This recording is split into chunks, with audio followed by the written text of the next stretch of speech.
Section 9.3 is the integral test and p-series.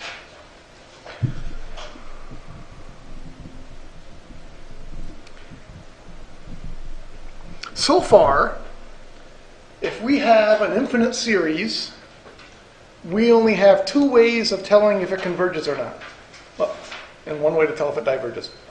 What were our two types of convergent series that we saw the other day?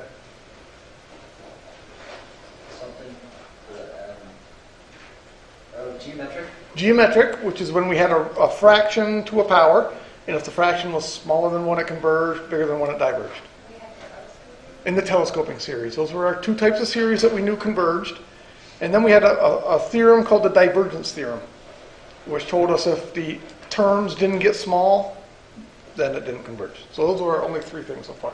So what we're going to have over the next few sections is we're going to have a whole bunch of more tests to tell us the series converge or not. And the first one is the integral test. The integral test says, assume f of x is positive, continuous, and decreasing.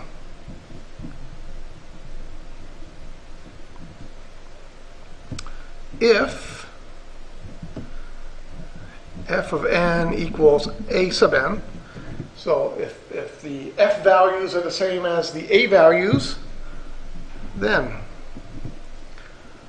both the integral from 1 to infinity of f of x dx and the sum from n equals 1 to infinity of a sub n both converge or both diverge.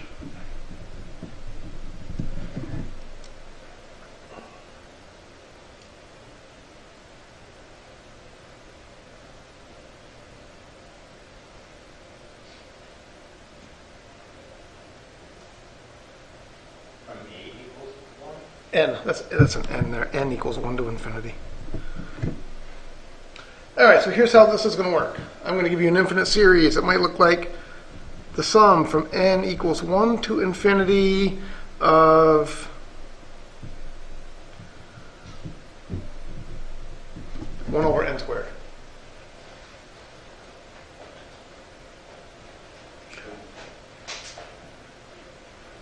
Eat the cookies. So the function we would be looking at,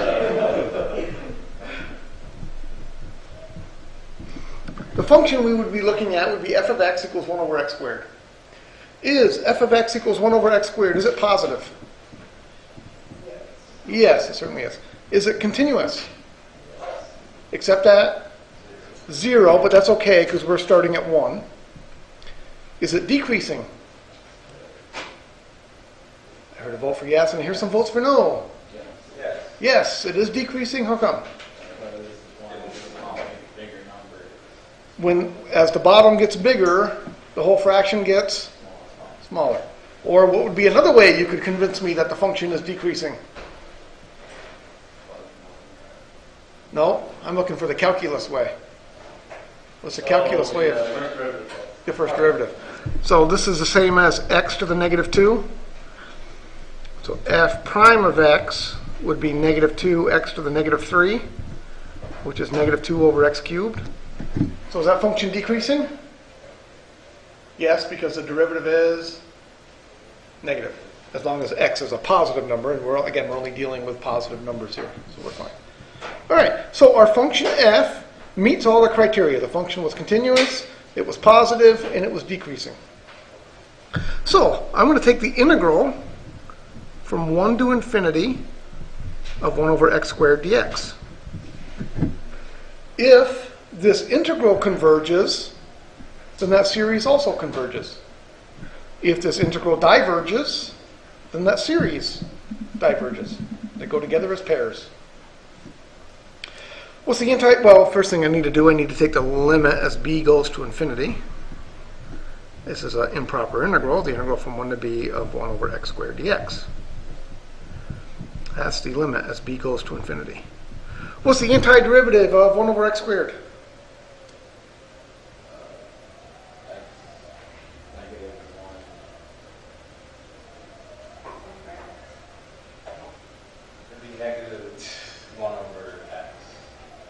Negative 1 over x. That sounds correct.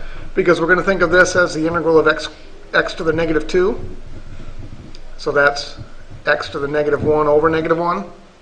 And the x drops to the bottom, so that's negative 1 over x, evaluated at 1 and b.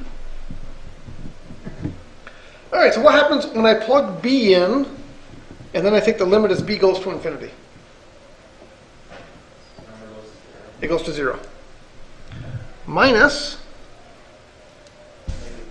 negative 1 when I plug 1 in. So that integral converges. The integral converges to 1. What's that tell you about the series?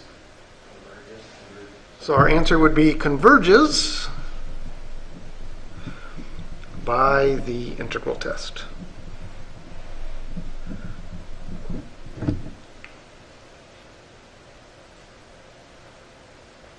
Questions on that? So we don't tell what it converges to, we just say it converges. Excellent. That was going to be my next question. The integral converged to 1. That does not mean the series converges to 1. All we know is that the series converges. We don't know what it converges to.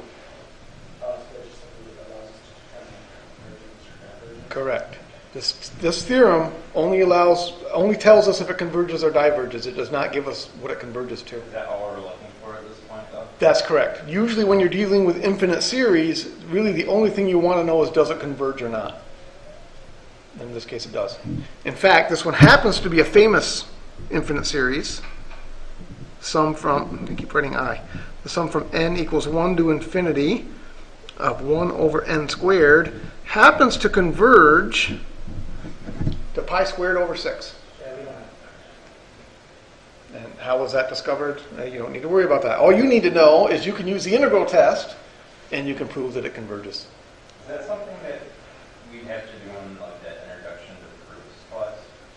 Or is that a little too advanced? That one is probably a little bit too advanced, but that's the sort of thing you would do in the introduction to proofs class, as you would start to prove theorems like that. So what are the requirements that allow us to use the integral test? For the integral test, your function has to be positive, continuous, and decreasing. Those are the 3 rules. The series,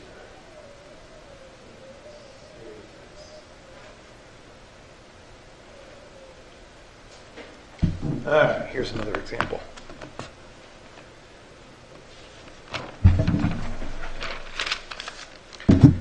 How about the sum from n equals 1 to infinity of n over n squared plus 1?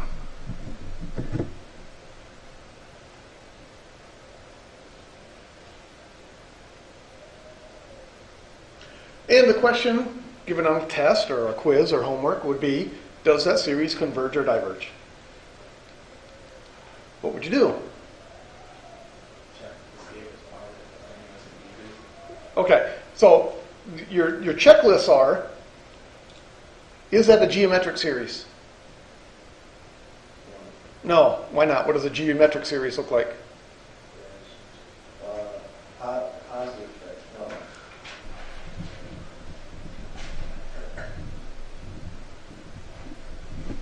Geometric looks like that. Oh, it's got it in there. You have a ratio to a power. It's not geometric. Is it telescoping? That was my next question. Unfortunately, that denominator does not factor, does it? N squared minus 1 would factor, n squared plus 1 does not factor. So it's not geometric, it's not telescoping. To be telescoping, the bottom's going to have to factor, and you're going to have to be able to do partial fractions. The next thing you might try is you might try the divergence theorem. What does the divergence theorem say? The divergence theorem said if this limit is not 0, then you're guaranteed that that's going to diverge. Does the divergence theorem help? What's this limit as n goes to infinity of n over n squared plus 1? It is 0 because the power on bottom is bigger. So unfortunately, the divergence theorem doesn't help. So now we're ready to try the integral test. That's the only thing we have left. What form are telescoping ones in that? Telescoping ones will tend to look like this. The sum from n equals 1 to infinity of, you might have something like 1 over 4n squared minus 1. Okay, so Where the you- bottom just has to be that. You'll be able to factor the bottom and then do partial fractions. Telescoping tend to look like that. It is not a p-series. Whatever those are. We haven't talked about those yet. All right, so this is where series are going to get difficult, because these are the kind of things you need to go through. Is it geometric? No. Is it telescoping? No. Does the divergence theorem work? No. Next step, the only thing we have left is the integral test. So I guess we got to use the integral test. So we're going to be looking at this integral, the integral from 1 to infinity of x over x squared plus 1. But before we can use the integral test, we need to make sure that our function, f of x equals x over x squared plus 1, meets the criteria. Is that function positive? Yes, again, for positive numbers, and that's all we really care about. I mean, if I were to plug like -3 into there, I wouldn't get a positive answer, would I? But we don't care about that. We're only using positive numbers. So it is positive. Is it continuous? Yes, because the bottom is never 0, is it? Continuous. Is it decreasing? Zero. Yes, how come? Because the power of the bottom conjecture goes faster than the one on top. That's true, but that does not guarantee you that the function is decreasing. What's the solution when n approaches infinity equals 0? Right? That's true also, but that does not guarantee that it's always decreasing. Can you There's only one way you're going to convince me it's decreasing, and that's to take the derivative. That's the only way you're going to convince me that it is decreasing, is you're going to show me the derivative. What's that? Absolutely, you need to show me the derivative and prove to me that that function is decreasing. If you're going to use the integral test, prove to me that it's decreasing. All right, so f prime of x is the bottom times the derivative of the top minus the top times the derivative of the bottom all over the bottom squared. Simplifying, up on top I've got x squared minus 2x squared, so that's a minus x squared, plus 1 over x squared plus 1 squared. Is that derivative negative? Yes, because as long as x is bigger than 1, if x equals 1, then this derivative is 0, isn't it? But as long as x is bigger than 1, you're going to have negative x squared, so that's going to be a negative number plus 1, but it's going to be negative, isn't it? Because x squared is going to be bigger than 1. So this is decreasing. All right, so it meets all the criteria. It's positive, it's continuous, it's decreasing. Now we're ready to integrate. So I have to take the integral from 1 to infinity. You know it's decreasing because it's negative, correct? Correct. Whenever the derivative is negative, you are guaranteed the function is decreasing. Exactly correct. Again, this is an improper integral, so we take the limit as b goes to infinity, the integral from 1 to b, of x over x squared plus 1 dx. How do you take the antiderivative of x over x squared plus 1? Use u substitution. U is the denominator. U equals x squared plus 1, so du 2x dx. So I need to sneak a 2 in there, which means I need a 1/2. So I'm going to get the limit as b goes to infinity of 1/2 ln of u, but u is x squared plus 1, evaluated at 1 and b. All right, so what happens when I take and plug b in, and then I let b get really, really, really big? It goes away from 0, a long way from 0. It goes to infinity, doesn't it? As b gets bigger, b squared plus 1 is going to get bigger. ln keeps getting bigger. Correct. And then what happens when I plug in 1?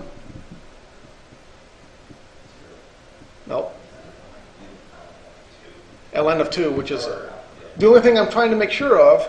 I want to make sure that I don't have infinity minus infinity, because infinity minus infinity would be an indeterminate form. We'd have to do something else. But I don't get that, do I? I get infinity minus 1/2 ln of 2. A relatively small number. It could even be a relatively big number. I wouldn't care as long as it's a number. So I get infinity minus a number. Infinity minus a number is infinity. So what's that mean? Well, that means the integral diverges. If the integral diverges, what happens to our original series? Diverges. Divergent by integral test.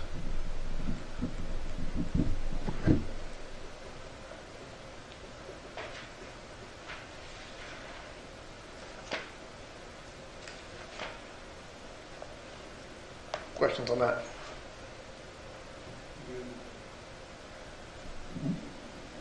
And we have the integral test because we cannot find out if the sum, the series itself is diverging in. Right.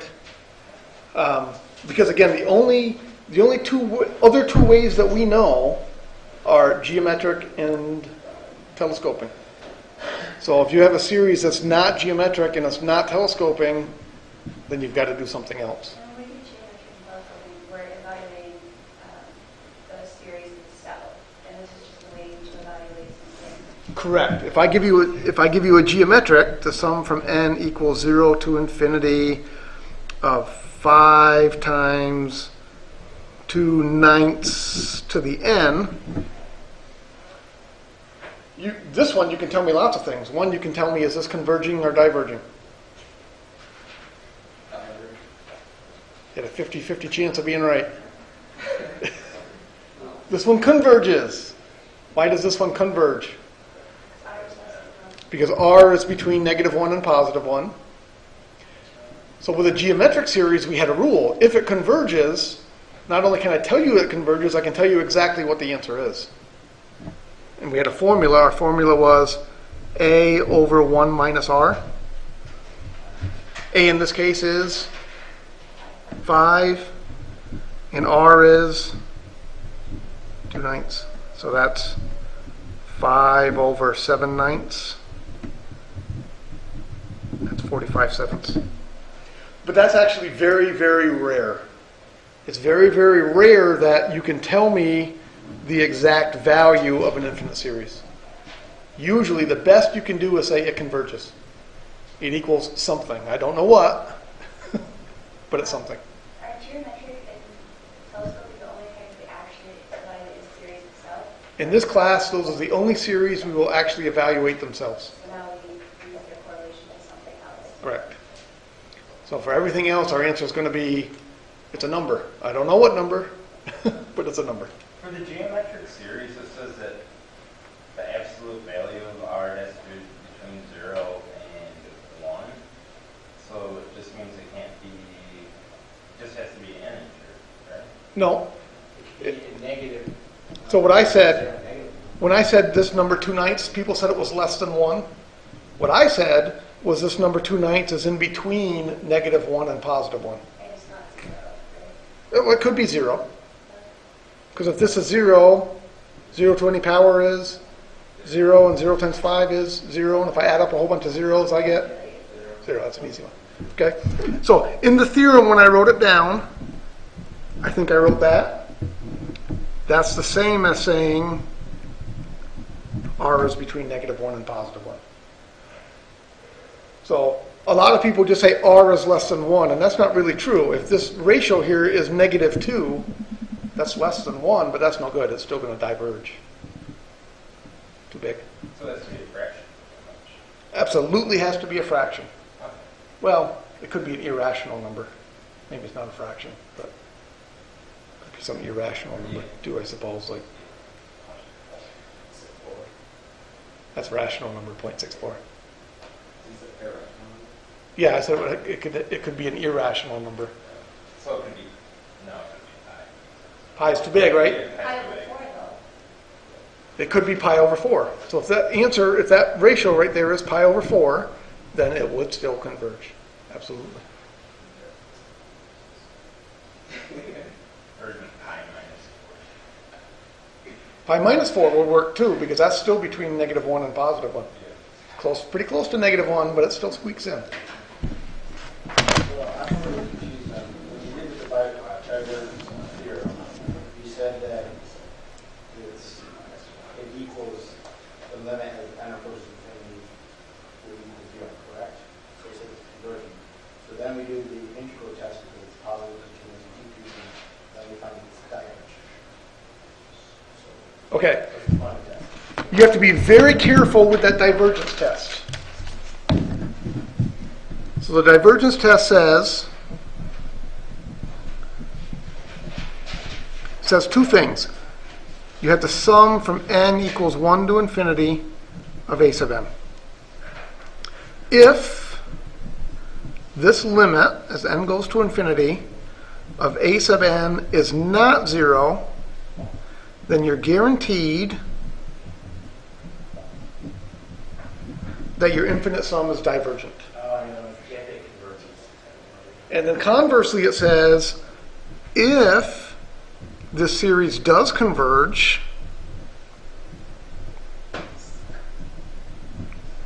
then this limit has to be 0. Correct. It does not say this, and this is the big mistake people make. This is false. If the limit as n goes to infinity of a sub n equals 0, then the sum converges. That's false. I want to be very clear about that. False. That is not true. But that's what a lot of people want to use. You can't change the equal to a not. You can't change the not equal to an equal and the divergent to a convergent. It doesn't work. And here's an excellent example. The sum from n equals 1 to infinity of n over n squared plus 1. We saw that series was divergent, yet that limit is 0. So it just doesn't work back. It doesn't work backward. That's correct. If this limit is 0, it tells you it might converge, it might not converge. It really doesn't tell you anything. This limit only tells you something when it is not 0.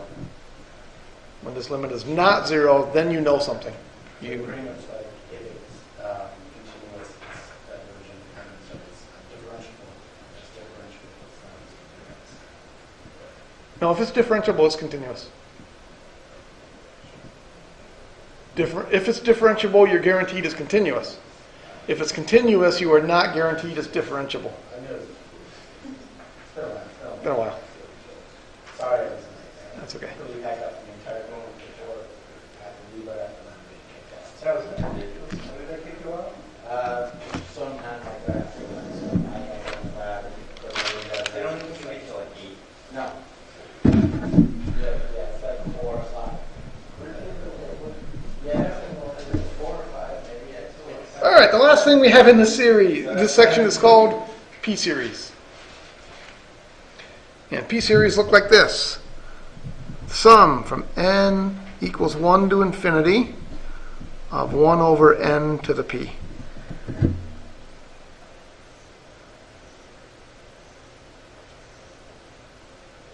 And the simple fact is, these converge when p is greater than 1, diverge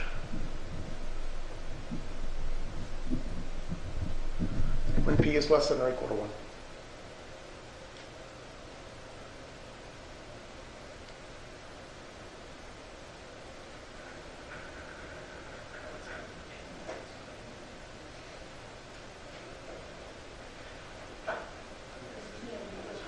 P is power. Correct. So what you're looking at is you might have something like the sum from n equals 1 to infinity of 1 over n cubed. So in that case, p would be 3.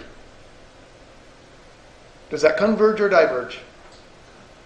According to what I wrote up here, 3 is bigger than 1. So this series converges. Can I prove that? Can I prove that 3 is bigger than 1? We already proved that we can prove this with the integral test. We did 1 over n squared a minute ago. We could do 1 over n cubed with the integral test.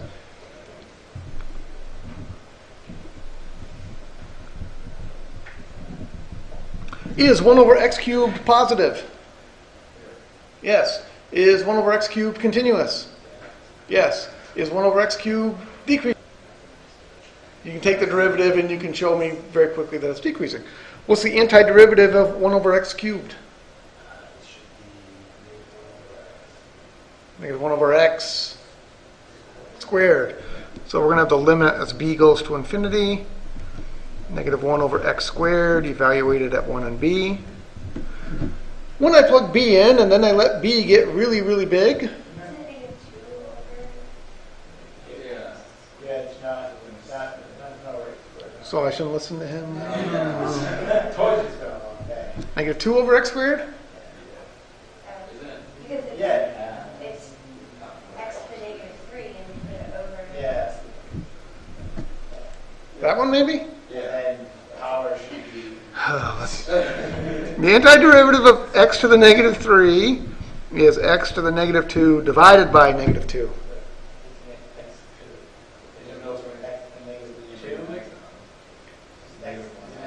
That's a negative. That's a 3 right there. Oh, It does look like a 2. Yeah. That's a 3. I'm sorry. All right. So anyway, the good news would have been, even though we did the antiderivative wrong, we still would have got the right answer. Because when b gets really, really big, negative 1 over x, 2x squared gets really, really close to 0. So that was going to be 0. Minus, when I plug 1 in, I'm going to get negative a half. So I'm going to have 0 minus negative a half. That's 1/2. So this one converges, which means that one converges. Don't know what to. We don't know what the value is. We know there is a value. Go on. If p is a negative number, then that's very easy. Let's say I have 1 over n to the negative 2. That's the sum from n equals 1 to infinity of n squared. And that one's divergent. How come? What's the limit as n goes to infinity of n squared? Is it 0? No, in fact, it's about as far away from 0 as you can get, isn't it? That's not 0. So that one's divergent. So that's going to work for any negative number, isn't it? So really the only ones that are interesting are bigger than 1 and between 0 and 1. So what work do you want us to show for when p is less than or equal to 1? Because there's not really any work to show. Can we just show like p series, p is less than 1, less than or equal to 1? Divergent. If I gave you this problem, the sum from n equals 1 to infinity of 1 over 0.8. Your answer should be p is less than 1, less than or equal to 1, divergent p series. That's all I should see. And the same thing if it was n to the 3. If I gave you on a quiz or on a test, the sum equals 1 to sum from n equals 1 to infinity of 1 over n to the 5th, you would tell me 5 is greater than or equal to 1. Convergent p series. I should put a lot of those on the next test. We like p series. P series are good. That's correct. These players like, okay, how can George okay, I put a lot of these on the test and they're like this. There is no twist to them. But what's going to happen in the next section is we're going to use p series to show that a lot of other series either converge or diverge. So we'll have what are called some comparison tests. So if I give you a series you'll compare it to a p-series and say, oh, it's smaller or it's bigger, and so it'll tell you what happens. We'll get to that Monday after break. There's not going to be a event at No. Well, again, if you have the n on top, then it's just like having a negative on bottom, and you're really all done. It diverges by the divergence theorem. Fraction, you have p on top and p on the bottom. Is there a determining factor? Whichever one's greater. I see what you mean. Divergence really nullify, like by proving it's not convergent. Yeah, you could prove it's divergent by proving it's not convergent. Is that usually how it's? No. Okay. But you could. Colin. On the other page, you said for the first one, when it's divergent, like 10 to 1, you said it was like 2 is less than or equal to 1. And you said 1 below 5 is greater than or equal to 1. So what if it's 1? What if it's 1? Well, according to the theorem, if p equals 1, it diverges. Let's prove that.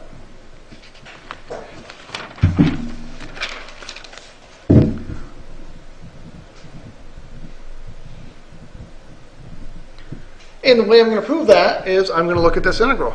The integral from 1 to infinity of 1 over x dx. Is 1 over x positive? Yes, for positive numbers, and again, that's all we care about. Is 1 over x continuous? Yes. Is 1 over x decreasing? Yes, because its derivative is negative 1 over x squared. So the integral test applies. This is the limit as b goes to infinity of ln x. What happens when I plug b in and I let b get really, really big? What's the ln of a really, really big number? It's still really, really big. Minus, what happens when I plug 1 in? ln of 1 is 0. Infinity minus and 0 is infinity. So when p equals 1, it's divergent. This series is a very important one. It has a famous name.